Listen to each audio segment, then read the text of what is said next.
아멘. 오늘도 하나님의 말씀 앞에 나오신 성도님들 주님의 이름으로 환영하고 축복합니다. 오늘도 말씀을 통하여 주님을 더 의지하게 하시고 또 필요를 채우시고 하나님의 나라의 역사를 바라보게 하시는 그 주님 앞에 더 가까이 나아가는 성도님들 되시기를 소망합니다. 내가 주인 되었던 많은 것들을 내려놓을 때 오히려 염려, 걱정은 사라지고 주님께서 주시는 평안이 우리 가운데 임한다는 사실을 기억하면서 오늘도 성령님과 동행하면서 청년의 심장을 가진 제자의 길 걸어가시는 성도님들 되시기를 소망합니다. 오늘 예수님께서 제자들에게 물으십니다. 너희는 나를 누구라 하느냐? 하면서 제자들에게 질문하시는데 오늘 예수님께서 우리들에게도 너희는 나를 누구라 하느냐 하시는 질문에 바른 대답을 할 줄 아는 자들 되시기를 소망하고 바르게 예수님을 인식하여서 그분께서 하시는 사역을 함께 동역하고 또 참여하는 성도님들 되시기를 소망합니다.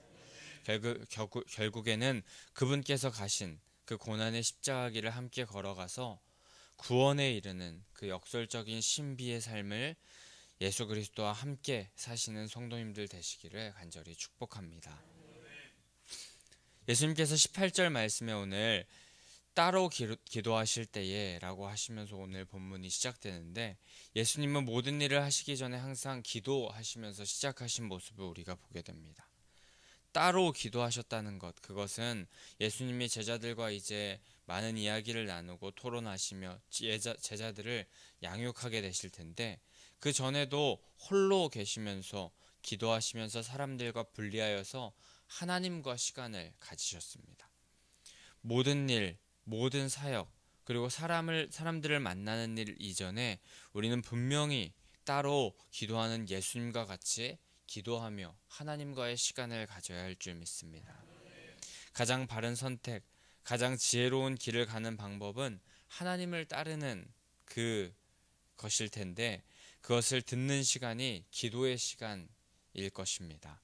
그 시간을 놓치지 않고 끝까지 하나님과 동행하기를 소망하면서 기도하는 시간을 놓치지 않는 성도님들 되시기를 소망합니다. 그렇게 기도하신 후에 예수님께서는 제자들과 함께 하시면서 물으십니다. 무리가 나를 누구라 하느냐? 성경에서 예수님께서 무리와 제자를 나누는 굉장히 이분법적인 그런 시각의 말씀을 자주 하십니다. 오늘도 무리들이 예수님을 누구라고 하시는지 또 너희들 제자들은 예수님을 누구라고 하는지 두 가지를 물으십니다. 그런데 이렇게 무리들의 대답과 제자들의 대답을 요구하시며 질문하시는 이유는 분명히 무리들의 대답과 다른 대답을 원하셨던 것입니다. 다른 대답을 원하시는 이유, 그것은 또 무리와 제자들에게 맡기실 일이 분명히 차이가 있기 때문이었습니다. 오늘 무리가 아닌 제자로서 어떻게 살아가야 하는지를 우리에게도 말씀하시면서 제자의 길을 가라고 말씀하시는 이 말씀을 우리가 잘 듣고 그 길을 가겠다는 결단을 올려드리는 성도님들 되시기를 소망합니다.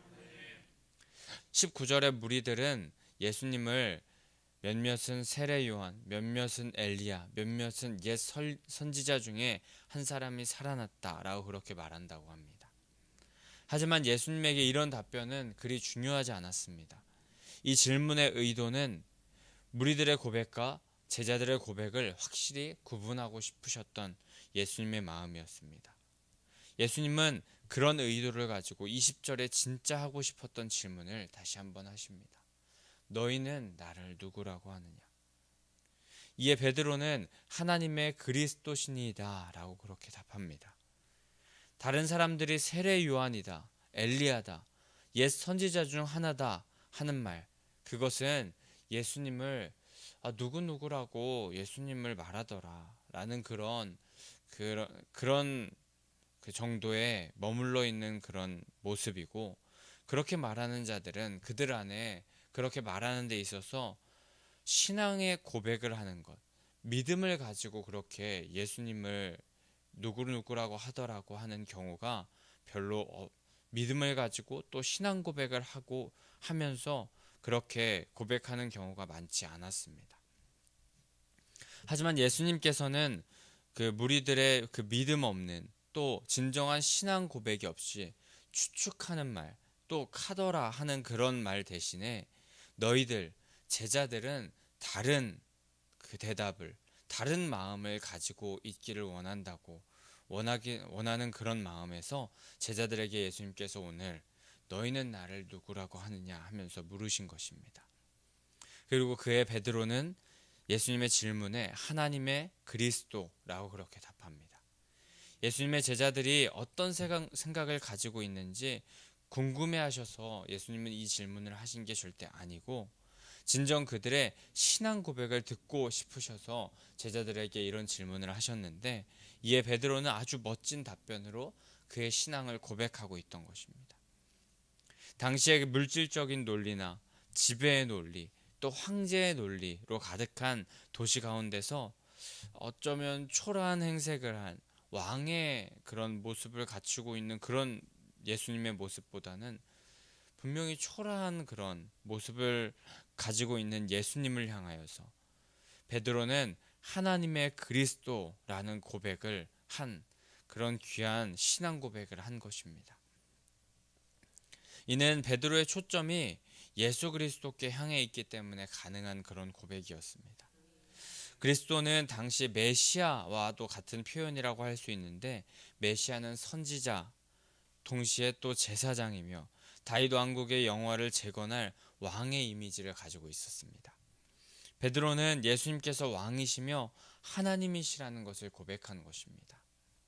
이런 고백을 들으시고 예수님은 베드로에게 잘했다고 칭찬하시면서 그렇게 했으면 좋았을 텐데 오히려 예수님께서는 베드로에게 침묵을 명령하십니다.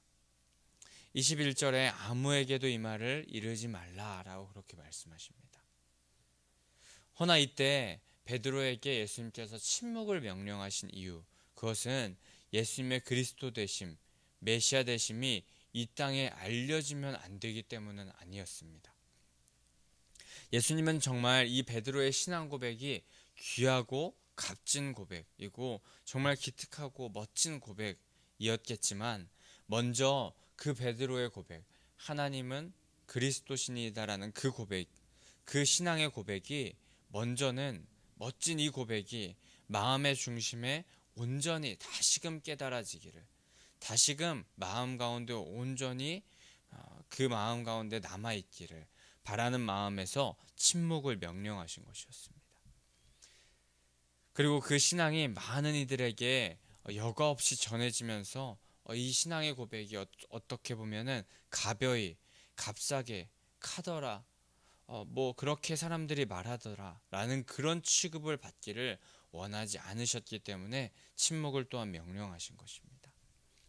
이 신앙 고백이 온 세상을 구원하는 주춧돌이 되는데 이를 경홀히 값싸게 그렇게 여기면은 아무에게나 가벼이 떠들어지면은 그것은 진정한 능력으로 거듭날 수 없기 때문에 사람들이 그것을 능력으로 여기지 않을 수 있기 때문에 그래서 침묵을 명령하시면서 그렇게 베드로에게 말씀하신 것이었습니다. 그런데 이런 예수님의 마음을 바라보면서 또 예수님의 그 말씀을 우리가 보면서 오늘날 우리의 모습은 어떤지 우리가 다시 한번 생각해 보아야 할 것입니다. 오늘날 예수님의 사역과 그리스도요 살아계신 하나님의 아들이시며 메시아 되신 그 주님을 향한 신앙 고백을 우리가 정말 값비싼 그 어떤 것과도 바꿀 수 없는 것으로 여기고 있는지, 아니면 이 신앙 고백을 하나님의 아들이시며 메시아 되신다는 예수 그리스도를 향한 그 신앙 고백이 정말 우리 마음 가운데 중심에 온전히 심겨져 있는지, 아니면 교회들이 값싸게 여기며 싸구려 취급을 하고 있지는 않은지 우리는 생각해 보아야 할 것입니다. 우리가 매일매일 사도신경을 함께 고백하는데 이 사도신경을 습관적으로 외우면서 그저 읊고만 있지는 않습니까?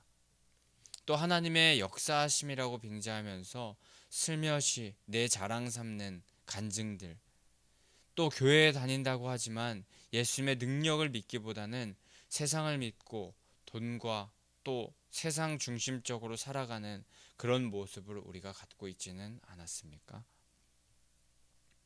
이 모든 것들이 예수님을 향한 신앙을 또 믿음을 값싸게 만드는 것임을 우리가 기억하길 원합니다.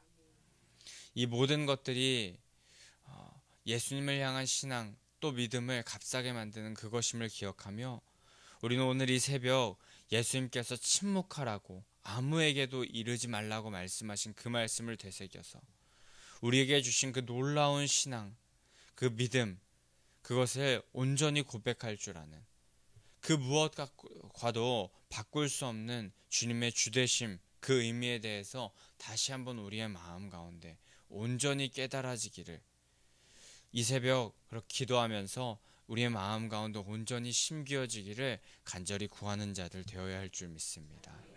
그리하여서 예수님을 향한 묵직하고 진실한 신앙 고백으로 다시 한번 이 땅을 변화시키는 진정한 제자들로 거듭나는 성도님들 되시기를 소망합니다.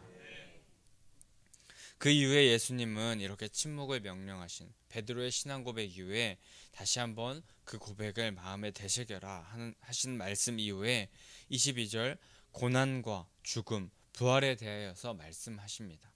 예수님께서 이 신앙 고백 이후에 고난과 죽음, 부활에 대해서 말씀하신 이유는 멋진 신앙 고백을 이렇게 베드로가 하였는데 그 그리스도라는 그 말에 대한 이해와 깨달음을 더 허락하여 주시기 위하여서였습니다. 베드로가 선지자면서 제사장이시고 왕이신 하나님이시라고 그렇게 신앙 고백을 잘했는데 그리스도라고 그렇게 고백을 잘했는데 그분이 해야 할 사역이 무엇인지 다시금 정확하게 알려주시는 것이었습니다. 또 이렇게 그리스도의 사역, 고난과 죽음, 부활을 말씀하여 주신 이유, 그것은 제자들이 이제 예수님의 사역을 알아도 고난을 받으시고 죽음을 당하실 것이고 부활하실 것이라는 이 그 사역을 이제 제자들이 알게 되어도 능히 감당할 수 있을 것이다 라는 생각을 하셨기 때문입니다. 지금 예수님의 공생의 사역 중에 3분의 2 정도가 지난 상태라고 하는데 이때 골고다로 가시는 그 여정 중에 1년 정도가 남은 것이었습니다. 이제 제자들이 많은 이적과 기사를 보았고 또 신앙 고백을 이렇게 베드로가 하였기 때문에 예수님은 이제야 조금은 제자들을 진정 동역자로 여기시면서 인정해 주시는 것이었습니다. 우리도 예수님께서 고난 받으시고 죽으셨지만 부활하심을 믿는 자들 되기를 소망합니다. 또 그런 주님께 그리스도요 메시아이시며 구원자 참 하나님 되신다는 고백을 드려서 예수님께서 우리를 참 제자로 인정하여 주시며 예수님의 사역에 이제 함께 동참할 만한 너희의 수준이 되는구나. 나와 함께 그 십자가의 사역, 십자가를 함께 지고 나아가는 내가 믿을 만한 그런 주의 제자구나 라고 그렇게 말씀하시는 그런 경지에 이르는 제자들 되기를 소망합니다. 예수님을 잘 알고 그분의 사역을 함께 할 준비가 되어 있는 자에게 영광스러운 십자가의 길을 함께 갈 능력을 허락하여 주신다는 그 사실을 우리가 기억하면서 구원 역사에 함께 동참할 줄 아는 모든 성도님들 되시기를 소망합니다. 그런데 오늘 이 구원의 역사, 예수님께서 걸어가시는 그 사역을 감당하는 자가 제자인데 그 제자가 꼭 지켜야 할 지침에 대하여서 23절부터 말씀하십니다. 근데 그 말씀이 참 쉽지는 않습니다. 예수님을 따라가려면 자기를 부인하고 날마다 제 십자가를 지고 나를 따를 것이라고 그렇게 말씀하시는데 자기를 부인하는 삶, 그것은 자신의 삶을 모두 포기하고 철저히 자신을 헌신하는 것입니다. 평생 성전의 뜰만 밟고 예수님의 사역엔 관심도 없고 내 만족을 위해 신앙하는 자가 아니라 또 내 생각, 내 판단, 내 지식만을 의지하는 자가 아니라 그것이 자기가 주인 되어서 살아가는 자가 아니라 진정 예수님을 쫓는 자, 그렇게 살아가라고 말씀하시는 것입니다. 또 날마다 제 십자가를 지고 예수님을 따르라는 것, 그것은 말 그대로 사형 선고를 받아 죽음의 고난까지라도 각오하고 예수님을 따르라는 그런 말씀입니다. 뭐 이렇게까지 해야 되냐? 죽음까지, 목숨까지라고 그렇게 생각이 들 수도 있지만, 그렇게 하지 않으면 하나님의 뜻을 거스르는 그 본성이, 자기가 주인 되었던 그런 습성이, 자기 자아가 살아나고 세상의 안락을 추구하는 마음이 자꾸 일어나기 때문에 예수님께서는 목숨까지 걸고 그렇게 그 일을 감당해야 된다고. 그 일은 목숨을 걸지 않고서는 할 수 있는 일이 아니라고. 목숨을 걸고 해야지, 목숨을 걸고라도 해야지 그 일을 감당할 수 있을 것이라고 그렇게 말씀하시면서 강력하게 우리에게 말씀하시는 것입니다. 그리고 이어서 24절에서는 이렇게 자기를 부인하고 제 십자가를 지고 주님을 따를 때 우리의 마음가짐이 어때야 하는지 다시 한번 확실히 말씀하시는데, 제 목숨을 구원하고자 하면 잃을 것이고 예수를 위하여 자기 목숨을 잃으면 구원을 얻게 하신다는 그런 말씀을 하십니다. 매일같이 자기가 주인된 자의 사형 선고를 내리면서 죽음의 순환을 각오한다는 것입니다. 자신의 목숨을 담보로 할 만큼 어렵고 힘든 과정이지만 이렇게 말씀하신 이유, 이만큼 치열하지 않으면, 너무나도 치열하고 우리의 생명을 앗아가려는 영적 싸움에서 절대 이길 수 없으며 제자가 될 수 없다는 것, 결국 우리의 인생은 구원의 길로 나아갈 수 없다는 것, 그것을 강력하게 말씀하시기 위하여서 예수님께서 그 제 목숨을 구원하고자 하면 잃을 것이고 자기 목숨을 잃고자 하면, 자기 목숨을 잃으면 구원을 얻게 된다고 그렇게 말씀하신 것입니다. 근데 저는 오늘 이 누가복음 9장 24절의 말씀, 이 말씀을 보게 되면은 항상 이순신 장군의 노량해전에 외쳤던 생즉사 사즉생, 그 말이 기억이 납니다. 전혀 상대도 되지 않을 것 같았던 일본의 해군들에 맞서서 모든 것이 열세한 그 조선의 해군들이 싸워서 이길 수 있었던 그 이유, 그것은 바로 죽고자 하며 싸움에 임했던 필사즉생 임전무태의 자세와 결단이었을 것입니다. 우리도 예수님의 제자로 살아갈 때 가볍게 따르겠다는 그런 마음을 가져서는 안 될 것입니다. 신앙을 값싸게 여기며 영적 싸움에 이기든 말든, 제자가 되든 말든, 십자가를 지든 말든 편한 대로 이렇게 살아가는, 아니란 생각으로는 제자의 길을 갈 수 없습니다. 그리고 또 예수님께서 이렇게 제자의 길을 요구하신 것, 그것은 우리를 못살게 굴려고 그러시는 것이 아니라 결국에 이 세상을 사랑하고 돈과 명예를 사랑하며 자기가 주인 되어 살아가는 길, 그 길은 결국에 영혼의 파멸에 이를 수밖에 없기 때문에 예수님께서 이렇게 자기 목숨을 잃어서 구원에 이르라고 하신 것, 그것은 우리를 살리는 길로 가라고 하시는 예수님의 사랑의 요구인 것입니다.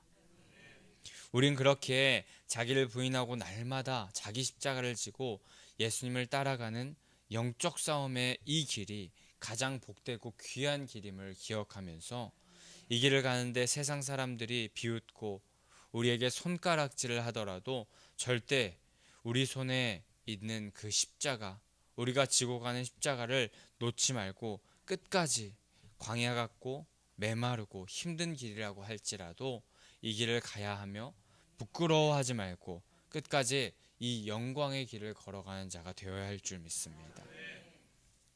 그리고 오늘 본문 마지막에 아주 의미심장한 말씀을 27절에 하시게 되는데, 여기 있는 자 중에 죽기 전에 하나님의 나라를 볼 자들도 있느니라 라고 그렇게 말씀하십니다. 예수님을 향한 온전한 신앙 고백과 죽음까지도 불사하고 따르겠다는 결단을 하면서 주님을 따르고자 하는 그런 자가 구원을 얻을 것이라고 하시면서 마지막에 어떤 사람들은 하나님의 나라를 죽기 전에 볼 것이다 라고 하시는데, 이것은 결국 자기를 부인하고 제 십자가를 지고 자신을 순전하게, 거룩하게, 또 온전히 하여서 예수님을 따르는 사람은 이 땅 가운데서 하나님의 나라, 천국을 경험하게 될 것이라고 하시는 것입니다. 염려, 근심, 걱정하지 말고 하나님께 다 맡기고 목숨까지도 주님께 맡길 때 비로소 천국의 삶을 이 땅 가운데서 살 수 있다는 말씀이기도 한 것입니다. 주님을 의지하고 따르면서 이 땅에서 필요를 채우시고 하나님의 나라도 경험하게 하신다는 것입니다. 내 손에 아무것도 없어서 걱정하고 염려해야 할 것 같은데, 매일매일 하나님께서는 하나님의 나라를 경험하게 하시며 만나와 메추라기로 함께 하셨던 그 하나님이 오늘 우리 삶에 걱정, 근심, 염려 대신 행복과 기쁨, 구원의 즐거움으로 함께 하여 주신다는 것입니다. 그리고 이런 삶이 바로 진정한 제자의 삶에서부터 시작하는 것입니다. 근데 이렇게 제자의 삶, 또 하나님 나라를 이 땅에서 누리는 삶, 이 삶을 우리가 간절히 사모하며 원하면서 살아가야겠지만, 말은 참 쉽습니다만 이 희생, 헌신, 죽음을 불사한 각오를 지닌 삶, 그 삶은 참 쉽지 않음을 우리가 잘 알고 있습니다. 이 삶은 참 어렵습니다. 하지만 애초에 예수님께서 이 삶이 마냥 쉽다고 하신 적은 없습니다. 제자의 삶이 간단하다고 하신 적이 없습니다.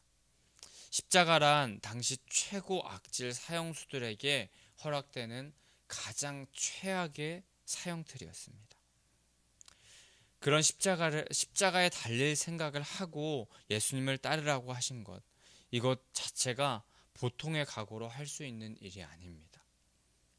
하지만 천하만국, 세상에 좋은 것을 다 얻어도 생명이 없으면 의미가 없고, 이 육신을 입고 사는 그 땅이 영원하지 않은데, 그렇게 결국 영생을 얻지 못하는 삶, 이 땅에서 쉬운 삶, 무리들이 살려는 삶, 그것을 선택하는 삶은 미련한 삶일 것입니다.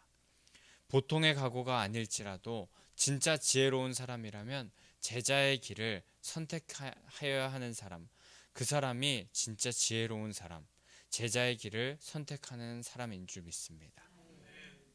오늘 이 새벽 우리에게 다시금 가볍지 않게, 또 값싸지 않게 결단하라고 말씀하시는 예수님의 말씀에 우리가 결단하는 자들 되기를 소망합니다. 예수님을 위하여서 내 목숨까지 바치겠다고, 내 목숨을 십자가에 달리면서까지라도 영원한 생명을 사모하며 살아가겠다고, 나를 부인하고 날마다 나에게 허락된 십자가를 지고 예수님을 따르겠다고 온전히 중심으로 결단하는 귀한 이 새벽의 시간이 되기를 소망합니다. 그렇게 고백한다면, 그렇게 결단한다면 예수님께서는 그 고백을 귀히 받아주시며 이미 다 이루신 부활의 주님께서 하나님의 나라로 우리를 인도하여 주실 줄 믿습니다. 구원으로 우리를 인도하여 주시는 줄 믿습니다. 성령님과 함께 이 땅에서 먼저 하나님의 나라, 천국을 누릴 수 있게 하실 줄 믿습니다. 근데 매일매일 그 길이, 천국을 누리는 삶이 마냥 기쁘고 즐거운 삶이 될 수는 없을 것이고, 어렵고 힘들고 세상과는 다른 길이라서 막막한 길일 텐데, 그렇다고 할지라도 그 길을 걸어가는 자에게 예수님께서는 세상이 줄 수 없는 기쁨과 만족을 허락하여 주심 기억하면서 우리 그 길 끝까지 걸어가는 자 되어야 할 줄 믿습니다. 오늘도 여기 모인 모든 성도님들 믿음의 결단을 가지고 예수님과 생명의 길을 걷는 참된 제자의 길 걸어가시는 성도님들 되시기를 간절히 소망하고 축복합니다. 우리 그럼 이 시간에 함께 461장